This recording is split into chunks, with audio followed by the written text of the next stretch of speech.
ओम शांति। ओम शांति। आज की तारीख है 29 अप्रैल 2021। साकार महावाक्य। बाबा कहते, मीठे बच्चे, पावन बनो तो रूहानी सेवा के लायक बनेंगे। पावन बनो तो रूहानी सेवा के लायक बनेंगे। देही अभिमानी बच्चे रूहानी यात्रा पर रहेंगे और दूसरों को भी यही यात्रा कराएंगे। देही अभिमानी बच्चे रूहानी यात्रा पर रहेंगे और दूसरों को भी यही यात्रा कराएंगे। बाबा कहते, मीठे बच्चे, पावन बनो तो रूहानी सेवा के लायक बनेंगे। देही अभिमानी बच्चे रूहानी यात्रा पर रहेंगे और दूसरों को भी यही यात्रा कराएंगे।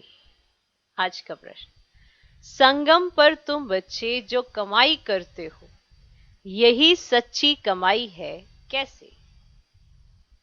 संगम पर तुम बच्चे जो कमाई करते हो, यही सच्ची कमाई है, कैसे? उत्तर, अभी की जो कमाई है वह 21 जन्म तक चलती है। इसका कभी देवाला नहीं निकलता। अभी की जो कमाई है वह 21 जन्म तक चलती है। इसका कभी भी देवाला नहीं निकलता। ज्ञान सुनना और सुनाना, याद करना और कराना, यही है सच्ची सच्ची कमाई। ज्ञान सुनना और सुनाना, याद करना और कराना, यही है सच्ची सच्ची कमाई, जो सच्चा सच्चा बाप ही तुम्हें सिखलाता है। ऐसी कमाई सारे कल्प में कोई भी कर ना सके। दूसरी कोई भी कमाई साथ नहीं चलती। तो संगम पर तुम बच्चे जो कमाई करते हो, यही सच्ची कमाई है, कैसे? उत्तर, अभी की जो कमाई है वे 21 जन्म तक चलती है। इसका कभी भी देवाला नहीं निकलता। ज्ञान सुनना और सुनाना, याद करना और कराना, यही है सच्ची सच्ची कमाई, जो सच्चा सच्चा बाप ही तुम्हें सिखलाता है। ऐसी कमाई सारे कल्प में कोई भी कर ना सके। दूसरी कोई भी कमाई साथ नहीं चलती। ठीक, ये कमाई साथ चलती है। बाबा सिखलाते हैं, ये कमाई इसी समय होती है। आज का गीत है, हमें उन राहों पर चलना है जहां गिरने से संभलना है। ओम शांति। भक्ति मार्ग में तो बच्चों ने बहुत ठोकरें खाई हैं। भक्ति मार्ग में बहुत ही भावना से यात्रा करने जाते हैं। रामायण आदि सुनते हैं, ऐसे प्रेम से बैठ कहानियां सुनते हैं जो रोना भी आ जाता है। हमारे भगवान की सीता भगवती को रावण डाकू ले गया, फिर सुनने समय बैठ रोते हैं। ये हैं सब दंत कथाएं जिससे फायदा कुछ भी नहीं। पुकारते भी हैं, हे पतित पावन आओ, आकर हम दुखी आत्माओं को सुखी बनाओ। ये नहीं समझते कि आत्मा दुखी होती है, क्योंकि वे तो आत्मा को निर्लेप कह देते हैं। समझते हैं आत्मा सुख दुख से न्यारी है। ये क्यों कहते हैं?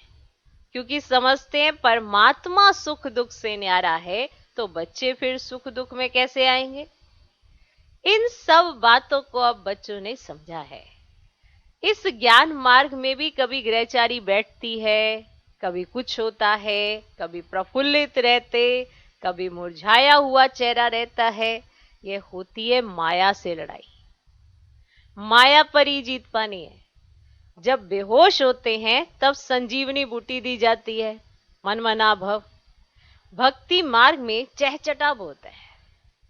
देवताओं की मूर्तियों को कितना श्रृंगारते हैं, सच्चे जेवर पहनाते हैं। वह जेवर तो ठाकुर की प्रॉपर्टी हुई, ठाकुर की प्रॉपर्टी सो पुजारी व ट्रस्टी की हो जाती है। तुम बच्चे जानते हो कि हम चैतन्य में बहुत हीरे जवाहरातों से सजे हुए थे, फिर जब पुजारी बनते तो भी बहुत जेवर पहनते हैं। अब कुछ भी नहीं है, चैतन्य रूप में भी पहने, फिर जड़ रूप में भी पहने, अब 9 जेवर, कोई जेवर नहीं, बिल्कुल साधारण है। बाप कहते मैं साधारण तन में आता हूं, कोई राजाई आदि की ठाट बाट नहीं है। सन्यासियों के भी बहुत ठाट बाट होते हैं। अभी तुम समझ गए हो बरोबर सत्युग में कैसे हम आत्माएं पवित्र थी, शरीर भी हमारे पवित्र थे, उन्हों का श्रृंगार भी बहुत अच्छा रहता है। कोई खूबसूरत होते हैं तो उनको श्रृंगार का भी शौक रहता है। तुम भी खूबसूरत थे तो बहुत अच्छे अच्छे जेवर पहनते थे, हीरों के बड़े हार आदि पहनते थे। यहां हर चीज सांवरी है। देखो गौएं, गायें, गौएं भी सांवरी होती गई हैं। बाबा जब श्रीनाथ द्वारे गया था तो बहुत अच्छी गौएं थी। कृष्ण की गऊ बहुत अच्छी दिखाते हैं। यहाँ तो देखो कोई कैसे कोई कैसे, क्योंकि कलयुग है। ऐसी गौएं वहां होती ही नहीं। तुम बच्चे विश्व के मालिक बनते हो, तुम्हारी सजावट भी वहां ऐसी सुंदर रहती है। विचार करो, गौएं तो जरूर होनी चाहिए। वहां की गौओं का गोबर भी कैसा होता होगा, इतनी ताकत होगी। जमीन को खाद चाहिए ना, खाद डाली जाती है तो अच्छा अनाज पैदा होता है। वहां सब चीजें अच्छी ताकत वाली होती है। यहाँ तो कोई चीज में ताकत नहीं है, हर एक चीज बिल्कुल ही पावरलेस हो गई है। बच्चियां सूक्ष्म वतन में जाती थी, कितने अच्छे अच्छे बड़े फल खाती थी, शुभ रस आदि पीती थी। अब ये सब साक्षात्कार कराते थे। माली वे कैसे फल आदि काट कर देते हैं, अब सूक्ष्म वतन में तो फल आदि हो ना सके, ये साक्षात्कार होता है। वैकुंठ तो फिर भी यहाँ होगा ना। मनुष्य समझते हैं वैकुंठ कोई ऊपर में है। वैकुंठ ना सूक्ष्म वतन में ना मूल वतन में होता है, यहाँ ही होता है। यहाँ जो बच्चियां साक्षात्कार करती हैं वे फिर इन आंखों से देखेंगे। जैसी पोजीशन ऐसी सामग्री भी रहती है। राजाओं के महल देखो कैसे अच्छे अच्छे होते हैं। जयपुर में बहुत अच्छे अच्छे महल बने हुए हैं। सिर्फ महल देखने लिए मनुष्य जाते हैं तो भी टिकट रहती है, खास वे महल देखने लिए रखते हैं, खुद फिर और महलों में रहते हैं। सो भी अभी कलयुग में ये है ही पतित तो दुनिया, कोई अपने को पतित समझते थोड़े ही है। तुम अभी समझते हो हम तो पतित थे, कोई काम के नहीं थे, फिर हम गोरा बनेंगे, फिर दुनिया ही फर्स्ट क्लास होगी। यहाँ भल अमेरिका आदि में फर्स्ट क्लास महल हैं, परंतु वहां की भेंट में ये तो कुछ भी नहीं है, क्योंकि ये तो अल्पकाल का सुख देने वाले हैं। वहां तो फर्स्ट क्लास महल होते हैं, फर्स्ट क्लास गौएं होती हैं, वहां गवाले भी होते हैं। सुना, वहां गवाले भी होते हैं। श्री कृष्ण को गवाला कहते हैं ना। यहाँ जो गौओं को संभालने वाले हैं वे कहते हैं हम गुज्जर हैं, माना गवाले हैं, कृष्ण के वंशावली हैं। वास्तव में कृष्ण के वंशावली नहीं कहेंगे, कृष्ण की राजधानी के कहेंगे। वंशावली नहीं कहेंगे, कृष्ण की राजधानी के कहेंगे। साहूकारों के पास गौएं होंगी तो गुज्जर संभालने वाले भी होंगे।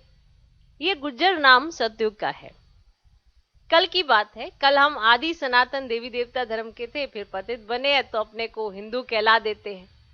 पूछो तुम आदि सनातन देवी देवता धर्म के हो, हिंदू धर्म के हो? आजकल सब हिंदू लिख देते हैं।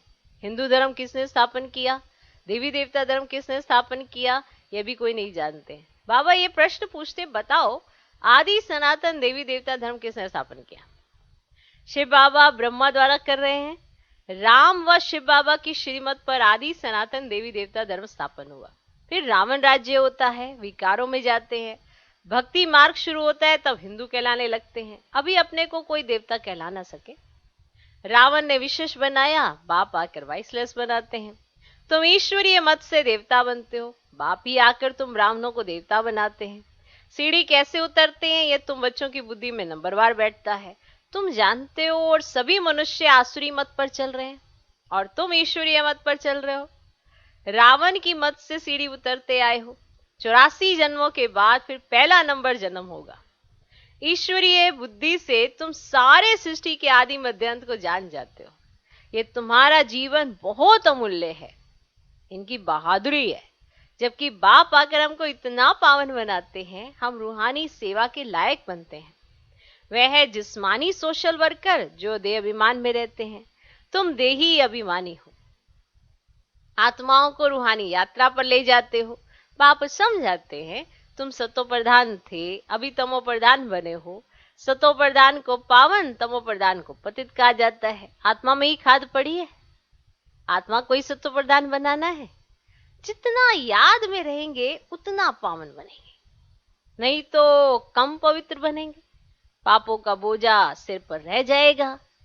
आत्माएं तो सभी पवित्र होती हैं, फिर हर एक का पार्ट अलग है। सबका एक जैसा पार्ट हो ना सके। सबसे ऊंच बाबा का पार्ट, फिर ब्रह्मा सरस्वती का कितना पार्ट है। जो स्थापना करता है वही पालना भी करता है, बड़ा पार्ट उनका है। पहले है शिव बाबा, फिर है ब्रह्मा सरस्वती जो पुनर्जन्म में आते हैं। शंकर तो सिर्फ सूक्ष्म रूप धारण करते हैं। ऐसे नहीं कि शंकर कोई शरीर का लोन लेते हैं। कृष्ण को अपना शरीर है, यहां सिर्फ शिव बाबा शरीर का लोन लेते हैं। पतित शरीर, पतित दुनिया में आकर सेवा करते हैं। मुक्ति, जीवन मुक्ति में ले जाने के लिए पहले मुक्ति में जाना पड़े। नॉलेजफुल एक ही बाप पतित पावन है, उनको ही कहते हैं शिव बाबा। शंकर को बाबा कहते शोभता नहीं है। शिव बाबा अक्षर बहुत मीठा है। शिव के ऊपर कोई अक चढ़ाते हैं, कोई क्या चढ़ाते हैं, कोई दूध भी चढ़ाते हैं। बाप बच्चों को अनेक प्रकार की समझानी देते रहते हैं। बच्चों के लिए समझाया जाता है सारा मदार योग पर है। योग से ही विक्रम विनाश होंगे। योग वाले को ज्ञान की धारणा भी अच्छी होगी। जिसका योग अच्छा, उसकी ज्ञान की धारणा भी अच्छी होगी। अपनी धारणा में चलते रहेंगे, क्योंकि फिर सुनाना भी पड़ता है। यह है नई बात। भगवान ने जिन्हों को डायरेक्ट सुनाया, उन्होंने ही सुना, फिर तो ये ज्ञान रहता ही नहीं। अभी बाप तुमको जो सुनाते हैं वे अभी तुम सुनते हो। धारणा होती है, फिर तो प्रारब्ध का पार्ट बजाना होता है। ज्ञान सुनना, सुनाना अभी होता है। सत्युग में ये पार्ट नहीं होगा। मां तो है ही प्रारब्ध का पार्ट। मनुष्य बैरिस्ट्री पढ़ते हैं, फिर बैरिस्टर बन कमाते हैं। ये कितनी बड़ी कमाई है, इनको दुनिया वाले नहीं जानते। तुम जानते हो सच्चा बाबा हमको सच्ची कमाई करा रहे हैं। इनका कभी देवाला निकल ना सके। अभी तुम सच की कमाई करते हो, वह फिर 21 जन्म साथ रहती है। वह कमाई साथ नहीं देती, ये साथ देने वाली है। तो ऐसी कमाई को साथ देना चाहिए नहीं? ऐसी कमाई में आपको समय भी देना चाहिए, संकल्प भी देने चाहिए। ये बातें तुम्हारे सिवाय और कोई की बुद्धि में नहीं है। तुम्हारे में भी घड़ी घड़ी भूल जाते हैं कोई। बाप और वर्षे को भूलना नहीं चाहिए। बस बात एक ही है, बाप को याद करो। जिस बाप से 21 जन्मों का वर्षा मिलता है, 21 जन्म निरोगी काया रहती है। बुढ़ापे तक अकाले मृत्यु नहीं होती। बच्चों को कितनी खुशी होनी चाहिए। बाप की याद है मुख्य, इसमें ही माया विघन डालती है, तूफान लाती है। अनेक प्रकार के तूफान आते हैं। तुम कहेंगे बाबा को याद करूं, परंतु कर नहीं सकेंगे क्योंकि ये तूफान आ रहे हैं। तुम कहेंगे बाबा को याद करूं, परंतु कर नहीं सकेंगे। याद में ही बहुत फेल होते हैं। योग की बहुतों में कमी है। जितना हो सके योग में मजबूत होना चाहिए। बाकी बीज और झाड़ का ज्ञान कोई बड़ी बात नहीं है। बाप कहते मुझे याद करो। मुझे याद करने से मुझे जानने से तुम सब कुछ जान जाएंगे। ये पॉइंट बाबा बहुत बार सुना चुके हैं कि मुझे याद करने से, मुझे जानने से तुम सब कुछ जान जाएंगे। माना ऐसा कुछ रहता नहीं है जिसको आप ये कहें कि हमें पता नहीं है। नॉलेजफुल का अर्थ ही यही है कि आपको सब तरह की नॉलेज हो जाती है, क्योंकि आप बाबा के साथ कंबाइंड रहते हो और बाबा के पास सारी नॉलेज है। इसीलिए कहा, उनको याद करने से, उनको जानने से तुम सब कुछ जान जाएंगे। याद में ही सब कुछ भरा हुआ है, याद में ही सब कुछ भरा हुआ है। स्वीट बाबा, शिव बाबा को याद करना है। ऊंचते ऊंचे भगवान, श्रेष्ठ ते श्रेष्ठ वह है, ऊंचे से ऊंच वर्षा देते हैं 21 जन्म के लिए, सदा सुखी अमर बनाते हैं, तुम अमरपुरी का मालिक बनते हो। तो ऐसे बाप को बहुत याद करना चाहिए। बाप को याद नहीं करेंगे तो और सब कुछ याद आ जाएगा। अगर बाबा को याद नहीं करेंगे तो बाकी और पता नहीं क्या क्या बुद्धि में आता रहेगा। बाप को याद करेंगे तो कुछ भी नहीं याद आएगा, सब भूल जाएगा, एक बाप ही याद रहेगा। तो बाप को याद नहीं करेंगे तो और सब कुछ बुद्धि में आ जाएगा, सब कुछ याद आता रहेगा। अच्छा, मीठे मीठे सिकिलधे बच्चों प्रति माता पिता बाप दादा का याद प्यार और गुड मॉर्निंग। रूहानी बाप की रूहानी बच्चों को नमस्ते। हम रूहानी बच्चों की भी रूहानी बाप को नमस्ते नमस्ते नमस्ते। Good morning good morning good morning. धारणा के लिए मुख्य सार, पहला पॉइंट, ये ईश्वरीय जीवन बहुत बहुत अमूल्य है। ये ईश्वरीय जीवन बहुत बहुत अमूल्य है। इस जीवन में आत्मा और शरीर दोनों को पावन बनाना है। इस जीवन में आत्मा और शरीर दोनों को पावन बनाना है। रूहानी यात्रा में रहकर दूसरों को यही यात्रा सिखानी है। रूहानी यात्रा में रहकर दूसरों को यही यात्रा सिखानी है। ये ईश्वरीय जीवन बहुत बहुत अमूल्य है। इस जीवन में आत्मा और शरीर दोनों को पावन बनाना है। रूहानी यात्रा में रहकर दूसरों को यही यात्रा सिखानी है। दूसरा पॉइंट, जितना हो सके सच की कमाई में लग जाना है। जितना हो सके सच की कमाई में लग जाना है। निरोगी बनने के लिए याद में मजबूत होना है। निरोगी बनने के लिए याद में मजबूत होना है।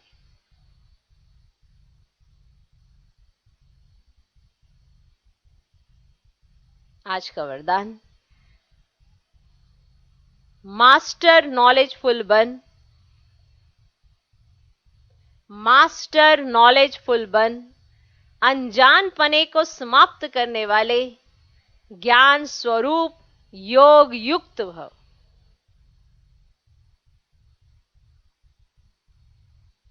मास्टर नॉलेजफुल बन, अनजानपने को समाप्त करने वाले ज्ञान स्वरूप योग युक्त भव। मास्टर नॉलेजफुल बनने वालों में किसी भी प्रकार का अनजानपन नहीं रहता। देखो कितना विशेष पॉइंट है। मास्टर नॉलेजफुल बनने वालों में किसी भी प्रकार का अनजानपन नहीं रहता। वे ऐसा कहकर अपने को छुड़ा नहीं सकते कि इस बात का हमें पता ही नहीं था। वे ऐसा कहकर अपने को छुड़ा नहीं सकते कि इस बात का हमें पता ही नहीं था।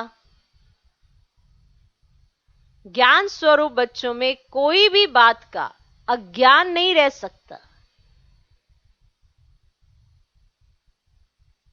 ज्ञान स्वरूप बच्चों में कोई भी बात का अज्ञान नहीं रह सकता। माना ऐसी कोई चीज नहीं होती जिसकी जानकारी उन्हें ना हो।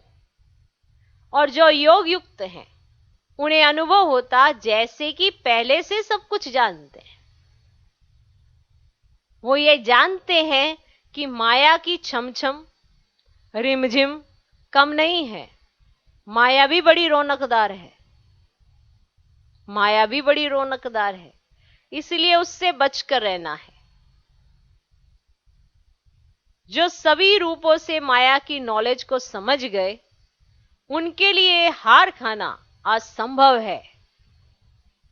जो सभी रूपों से माया की नॉलेज को समझ गए, उनके लिए हार खाना असंभव है।